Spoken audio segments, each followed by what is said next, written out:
This video will be focusing on the characteristics of depression. So if we think about depression, these are the sort of words most people would associate it with. We've got fear, low mood, cognitive anxiety, behaviours. But remember on your specification, there's 3 specific things you need to know. You need to know the behavioural characteristics, how we act when we've got depression, emotional characteristics, how people feel when they've got depression, and also the cognitive characteristics, so how they process information. There's 3 things you need to know and you can be tested on. But depression itself is characterized by 2 main things: low mood and low energy levels. If those 2 things exist, then there's potential that someone might have depression, as long as they're showing the behavioral, emotional, and cognitive characteristics that go with it. Before we move on to all those types of characteristics, there are 2 main types of depression. We've got major depressive disorder, which is quite short term and a very severe form of depression and happens quite intensely.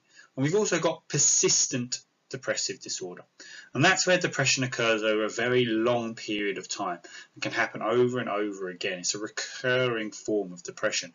That might mean someone has depression for many years or major chunks of their life.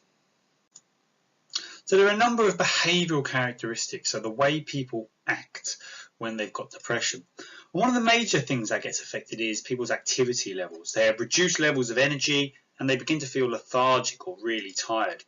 And this can mean that they end up withdrawing from work, from social situations, from education.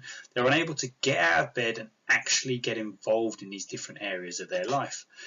In the most extreme examples, they won't be able to get out of bed at all. They'll be stuck in bed all day, unable to get up because they don't have the energy to actually get up and get involved in the things they usually would.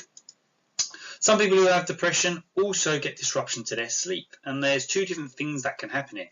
Some people get insomnia, where they can't sleep, and some people get hypersomnia, which is where they sleep too much. So depression can be characterized by either one of these 2 disruptions to their sleep. Sleep too little, or you can sleep too much. And the same goes with disruption to eating behaviours.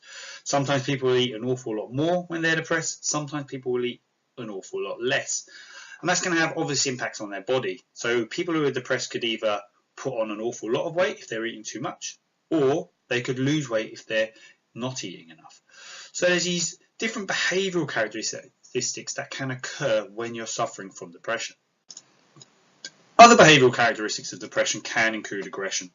This can be physical or verbal aggression, and it can have a major impact on their life and can also worsen their depression. So for example, it might result in them quitting their job, having a bit of an outrage or a burst at their boss and quitting because of that. It can end up in them quitting and ending their relationships because of this verbal or physical aggression. So you can imagine if they quit their job, they end their relationship, that can have a worsening effect on their depression and this feeling of low mood and energy.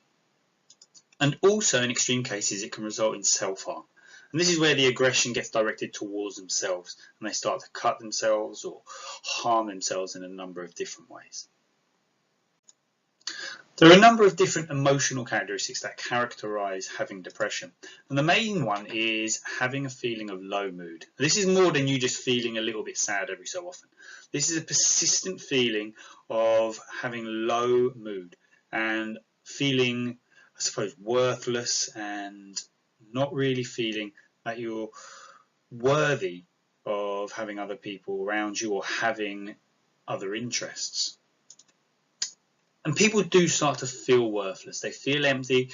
They lose interest in other things that they would have been really interested in before. So someone who was really interested in football might now not bother playing at all because they lose that interest in it. They're losing their emotion. They're not feeling the same way about something that they did before. Depressed people also feel a lot of anger. Okay, and that anger could be directed towards themselves or it could be directed towards other people. But anger is a big emotional characteristic of depression. And they also have very low self-esteem. So when we say the word self-esteem, we mean how we feel about ourselves. And in a lot of cases with depression, especially those extreme cases, people have a self-loathing. They actually start to hate themselves and hate the way they've become, hate the way they feel. And that's quite an extreme version of depression, but it can be seen in quite a lot of people. If we remember, cognitive characteristics are all about how we process information, how we think. And depressed people generally have poor levels of concentration, so they're unable to really stick with tasks that they would have been easily able to do before. So it might be revising for exams, whereas in past they may have been able to spend hours and hours on that in preparation for their tests coming up. Now they can't do anything. They don't have the energy, they don't have the attention, they don't have that ability to process information as well. So they're unable to stick at tasks as well because their concentration is worse. In addition, they always dwell on the negative. So the glass is always half empty, and they have a bias towards recalling unhappy events. So even if something good did happen, they'd be able to relate something unhappy in the past, in their past, to that particular situation. So everything gets linked back to unhappy events. And everything is absolutist. They have an absolutist thinking. And all that means really is everything is good or it's bad. There's no in between. So on the majority of time with depressed people, they'll always be thinking everything is bad. There won't be any, yeah, that was okay. Oh, that went quite well. It's either really good or it's really bad. There's nothing in between with depressed people. So this absolutist thinking is the final cognitive characteristic that depressed people can have.